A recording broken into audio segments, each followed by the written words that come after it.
I have made a serious lapse in my opinions, but I wish to be forgiven for my heinous crimes. Please base Miyazaki-san.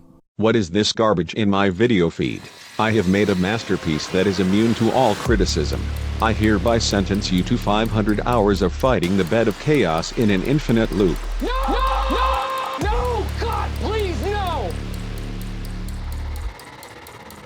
Okay, let's all take a deep breath and sit by the fireplace for a chat. We've got plenty of kindling, so no need to worry about the flame going out. Recently, I resurrected my old love-hate series. I use it to talk about criticisms and points of praise for games that I play. Usually I put both in the same video, but I had enough of both that I thought I'd split them into 2 parts. Well, that sure got a reaction. I don't want to be dramatic, the dislike ratio is higher than usual, but at the time of making this video, nearly 85% liked it. Which is great. I don't ever expect you to agree with everything I have to say, that'd be dull. One of my favorite things about making videos is sharing my own thoughts and then getting to hear yours in return. I love hearing all the different ways people feel about games I find interesting. That said, you liking my video shouldn't be dependent on agreeing with me, it should be based on whether I communicated whatever arguments I had well and with good intent. The same goes for all of you in the comments. So let's address that, shall we? You wouldn't get wrecked by Emma's grabs so much if you just sprint away. Plenty of time and requires no timing. You counter grabs by jumping usually. What are you, noob? Running jump away from grabs, you noob. I know. I'm well aware you can dodge or jump away from grabs. I say it in the video. Finally, you have grabs, which you can jump away from, Grabs or just dodge and hope for the best. Normally, I appreciate your tips, but many of these comments were delivered with a smug tone as if they were sharing profound information I was too stupid to figure out for myself. In response, I could say you were too dense to fully listen to what I was saying. Dodging backwards either 1, 2, or 3 times counters the grab. I think by grab counters he means a more explicit and specific counter, because you can avoid sweeps or thrusts too, but they also have specific moves you can do to get huge posture damage off of them. There's nothing like that for a grab. Thank you. I'm glad what I was trying to convey came across well to some of you. Because in seriousness, this is always a concern of mine. If there's an overwhelming response in the comments that is completely off base from the purpose of the segment, then I have to decide whether A, you're not listening well enough, or B, I'm doing a poor job at delivering my point. If it's A, I can't help you. But in the case of B, that's on me and I always want to improve my commentary. Of course, there's always option C, that my opinion is bad and I should feel bad, but I don't think that's the case here despite my obvious bias. Going back to how I delivered the information in the video, there were quite a few comments pointing out that I did a terrible job in the footage of dodging grabs. This was a mistake on my part. I intentionally used footage of me getting wrecked in my first playthrough by grabs to showcase how they could punish you if you had poor timing, but I think that shifted the focus away from my actual point, especially when I use hyperbolic phrasing like frame perfect timing and godly range. When I write scripts, I enjoy indulging in a bit of exaggeration for fun. While I don't plan to rein that in entirely, I'll reconsider whether it's taking away from the effectiveness of my argument. My point is meant to be that while there are ways to dodge away from grabs, and even if it can be easy most of the time, I personally feel it would be more satisfying if there was a direct counter that is more specific to grabs and can punish your opponent similar to how Makiris punish thrusts. If you could tech grabs in this game, then would you actually be scared of any enemy using it? This is a really great counterpoint that weakens my case. If I had to make a guess, I'd say the intention of grabs is to break the flow of combat and force you out of your deflect attack rhythm. If you could press a single button to get a big punish, that might defeat the purpose. In response, I think the only way my idea works is if it has very specific timing, even more so than the Makiri, which is pretty generous. It'd be a high risk, high reward skill and wouldn't take away the ability to dodge, jump, or run to get away. Because if you miss the window, you'll get grabbed for sure, but if you execute, you get nice posture damage. What would be neat is an ability in the Senpo combat, an ability to counter a grab with a martial art, which would obviously put the enemy off balance and fill their posture bar a bit. Better execution than I conveyed, Prince. I'd be all for something like this. You would only be able to unlock it later in the game by fulfilling certain requirements and spending quite a few skill points to invest, making it optional but a nice reward for those who choose to go for it. With all this said, I can understand why some of you feel it is an unnecessary change. There are plenty of ways to deal with grabs already that are all effective. Even though I'd enjoy a custom and direct grab counter to improve the flow of combat, that's merely my take. The developers do and should get the final say, and I doubt they're listening to me anyway. 10 things I hate in Sekiro. 1 terror status, 2 terror status, 3 terror status, 4 terror status, 5 terror. Okay, you get the idea. There wasn't much conflict in the comments with this one. People dislike terror even more than I do, it seems. There were a few detractors saying that there are ways to deal with terror such as the purple gourd, lilac umbrella, and pacifying agent. Also, terror, just run. I saw you clips, man. WTF. Is your damn fault. I don't understand this response. It's the same as saying just jump or dodge on the grabs. I'm aware of what exists in the game already. Yet again, the footage I use is intentionally from my first playthrough in the few cases I actually died from terror. Just because I didn't die to it a million times doesn't mean being forced to run away or use specific items isn't tedious. I'm suggesting that maybe the way it's designed could be improved in some way, and if it can't be, then maybe it needs to go. That said, my reasoning behind the complaints are very specific to me. I hate the idea of being forced to run away from bosses. I especially hate it in a game that encourages you to be as aggressive as possible. It's the same reason I want to grab counter move, so I can stay squared up with the enemy. And I think insta-death in a game that is based around a posture system that encourages damage over time is absurd. The fact that it exists in this game, though, is inarguable. In fact, I never specifically say they should change it. I merely say that it feels out of place, but even if I hate it, I do get it. Like with the absence of a direct grab counter move, this game isn't going to cater 100% to what I personally want. Removing terror very well might make the game worse. I don't believe that would be the case, but that doesn't make me right. If I really want the perfect game for me, it's my responsibility to make that happen or adapt to what exists. I'm gonna go build my own high quality video game with no terror and big titty waifus. In fact, forget the game.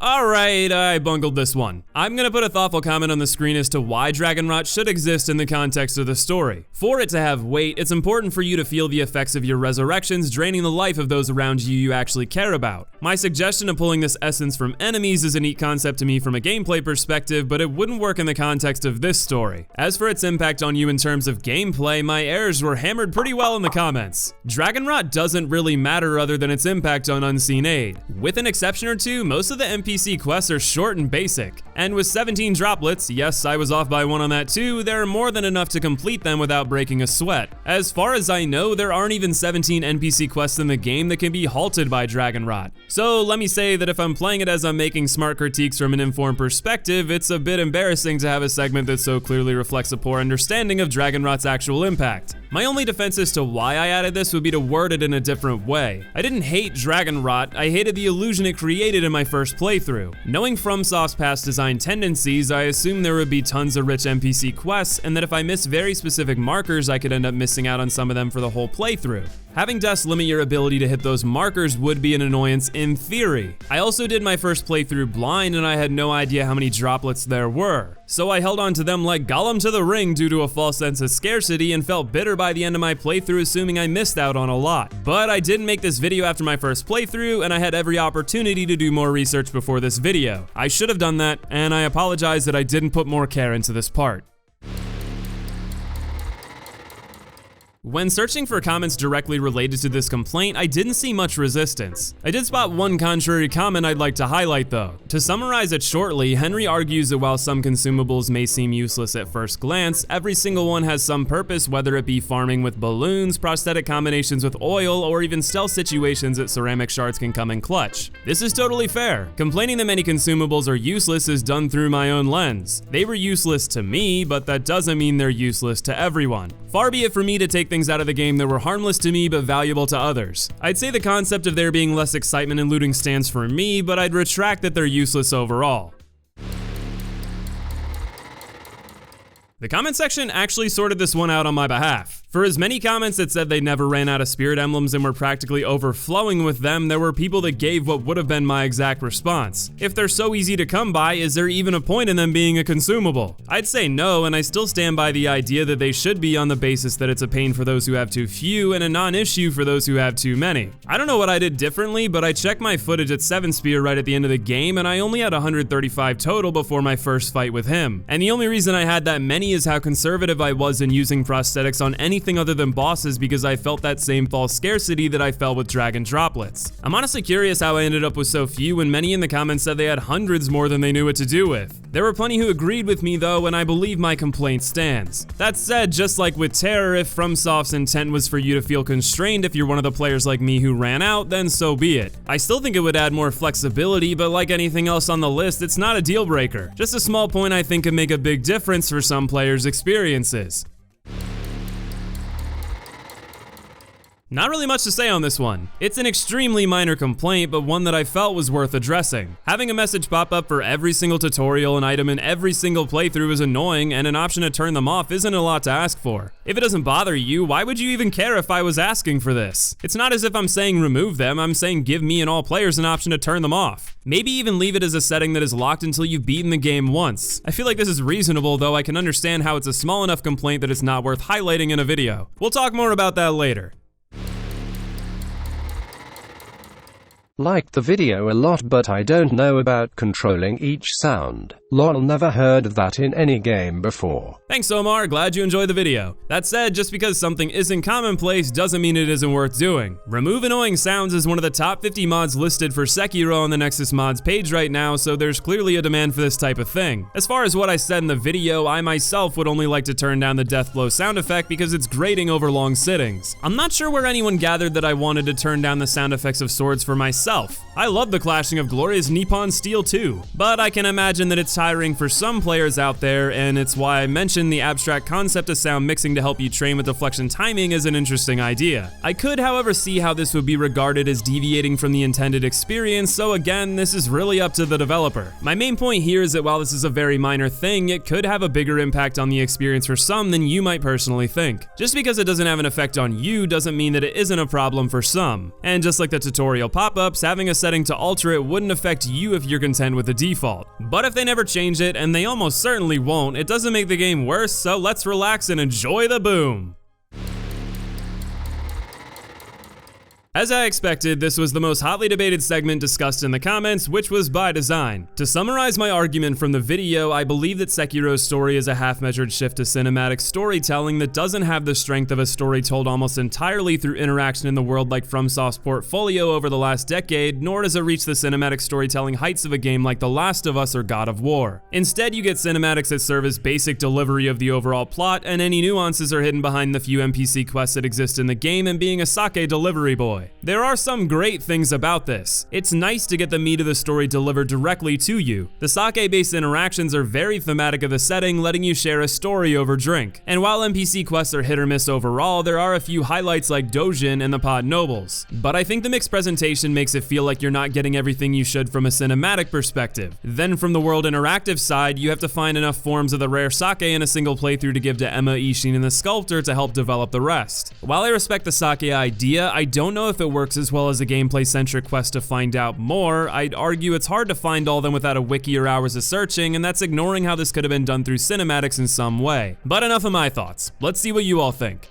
Did you actually complain about decent storytelling in cutscenes? Yes, especially if you only consider them decent, which is kinda my point. It's a solid presentation, but is it a great one? In a normal game he would be being unreasonable, but in a project from Miyazaki it feels dull and poorly executed. I gave a heart to this comment because it aligns pretty well with how I feel. While I don't think you should compare everything about an artist's previous work, it's hard to ignore patterns. I say in the video, Sekiro is a different project with its own goals. I respect their desire to do something different, but there's no doubt, like in movies, when you see something from the same director, you'll naturally use previous works as a point of reference. I did that intentionally too, not only because it's fair to compare a director from work to work, but because my audience is likely to be familiar with the Souls series, so it's a good point of reference for you as a viewer. So to be clear, no, this game does not need Souls storytelling. It needs to do its own form of storytelling well, with the execution of that being very debatable. Then we get a comment that says you can't tell a direct story like this with mysticism, using examples like Sekiro's interaction with Kuro and Genichiro to say they need direct interaction with state of motivation motivations to make sense. And I agree 100% with you. This is why it was hard to say it was done entirely wrong. This personal story would be hard to shroud behind a vague delivery. But as Shannon says, the problem is the game doesn't choose a storytelling type to stick to. The obvious storytelling lacks details for the characters, and the breadcrumbs it leaves aren't interesting enough to follow for some, making the story feel unfocused. This is all, of course, opinion. It really boils down to if it worked for you. There are so many great arguments in the comments on the original video as to why it does or doesn't, but sadly they're too numerous for me to feature here. If you're interested in more discussion, I highly recommend checking it out. While I don't think the execution is as good as it could be, I definitely think this is a promising first attempt at a hybrid of storytelling, and I'm interested to see how FromSoft progresses in their next work.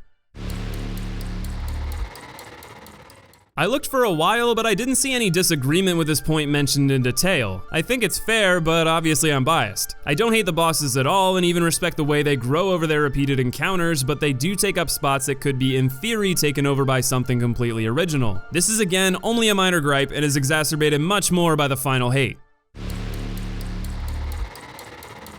I have to think the primary reason there aren't more original bosses in the game is because of how many mini-bosses there are, and they're key to the game. As I'll express in the future, I love the delivery of stat increases behind in-game challenges in the form of mini-bosses. It's just a shame that some of them are meh, some of them are bad, and many of them are repeated a lot. Of course, there are a handful that are great, and again, I do love the prayer bead concept. I also like how inventive the fights are in the open and encourage the usage of stealth in your whole arsenal. My complaint of wanting to square up against mini-bosses is extremely biased toward my limited way of wanting to play the game and is ignorant of how FromSoft clearly wanted the player to approach these encounters. And there wasn't much resistance in the comments to this either. People despise Headless even more than I do, and most agree that the quality of the mini-bosses overall is spotty. But there were many of you who defended their deviation from the attack deflect rhythm monotony and loved the opportunity to engage in stealth and creative tactics. I'm with you. Honestly, again, this is only a really minor complaint. It's kinda telling how great the game is when just about all of these are niche picks. Well, yeah. I fucking love Sekiro! That's just not as clear yet because I made this video first. I tried to disclaim in the beginning that I would be giving everything Sekiro does well its due, and I thought that how minor many of my complaints were would give a hint as to how little I thought there was wrong with the game. Most of my complaints center around quality of life updates that I feel would make the experience smoother for me personally. But I can't say any one of them is a glaring, damn, you done fucked up with that one kind of issue. So if you thought this video was focused on small gripes, that's fair, because that's all I really have to offer with this game. That said, they would collectively make a nice difference in my own experience, so I have zero regrets making a video about it. This is my channel to offer my own opinion after all. It doesn't necessarily always have to be representative of what you think. I just wish I'd researched a few things more and taken time to edit the script to make sure my commentary was more precise. But my other reason for making the video was to give my viewers a place to discuss how they felt about what I didn't like and then share their own criticisms of the game. I don't say it enough, so let me say it now. Those of you who are regulars, occasional, or even one-time commenters on my channel, I am always grateful when someone leaves a comment. Whether it supports my views, gives a counter-argument and constructive criticism, tells me how much they love my content, or writes an essay on why I suck balls, as long as you put thought behind what you say, it's meaningful to me. Despite the handful of nasty, brain-dead comments I get like any YouTuber, they're always outweighed 10 times over by those that are meaningful, so cheers to those of you who are leaving them. That's probably a good note to end today's video on. I need to get back to working on a Sekiro video I've been hacking away at for the last 2 weeks so I can finally release it. Subscribe for that and the upcoming community boss quality ranking. After that, I am finally gonna be mixing back in Kingdom Hearts and Zelda, I promise, so look forward to that as well. Thank you very much for watching today, much love to you, and I'll see you in the next video.